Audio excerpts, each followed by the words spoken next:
Deuteronomy Chapter 9. Listen, Israel, today, you are crossing the Jordan River to enter and conquer nations greater and mightier than you, and cities that are grand and heavily fortified, reaching up to the heavens. These are a people of great stature, the descendants of the Anakim, whom you know and of whom you've heard it said, "Who can stand before the descendants of Anak?" Acknowledge, therefore, that it is the Lord your God who goes before you like a consuming fire. He will eliminate them and humble them before you.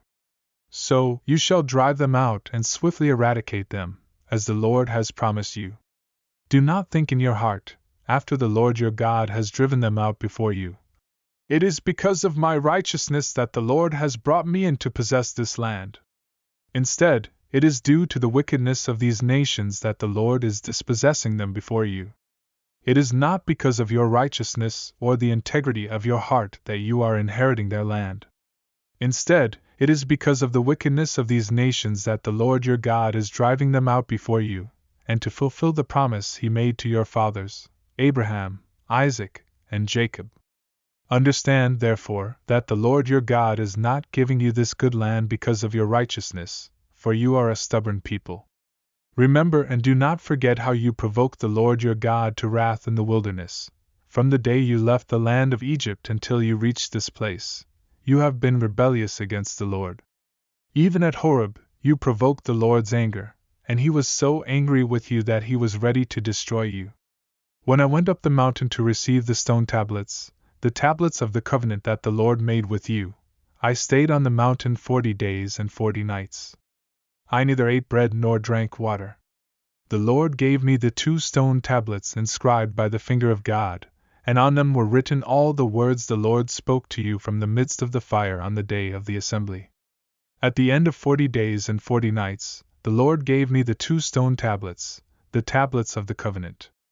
Then the Lord said to me, "Get up, go down quickly from here because your people whom you brought out of Egypt have acted corruptly. They have quickly turned aside from the path I commanded them and have made a molten image for themselves." The Lord also spoke to me, saying, "I have seen this people, and indeed, they are a stiff-necked people. Leave me alone, so that I may destroy them and wipe out their name from under heaven. I will make of you a nation mightier and larger than they." So I turned and went down from the mountain, while the mountain was ablaze with fire. The 2 stone tablets of the covenant were in my hands. I looked, and there you had sinned against the Lord your God. You had made a molten calf. You had turned aside quickly from the path the Lord had commanded you. I took the 2 tablets, threw them out of my hands, and shattered them before your eyes. Then I fell down before the Lord, as I had done for the first 40 days and 40 nights. I did not eat bread or drink water because of all the sin you committed, doing what was evil in the Lord's sight and provoking Him to anger.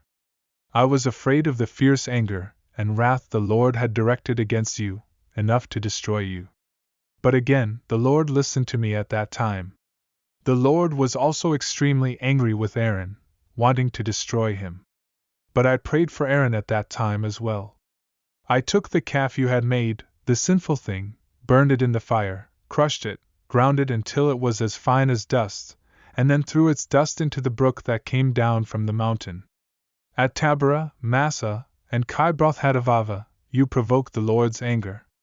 Similarly, when the Lord sent you from Kadesh-barnea, saying, "Go up and possess the land I have given you," you rebelled against the command of the Lord your God.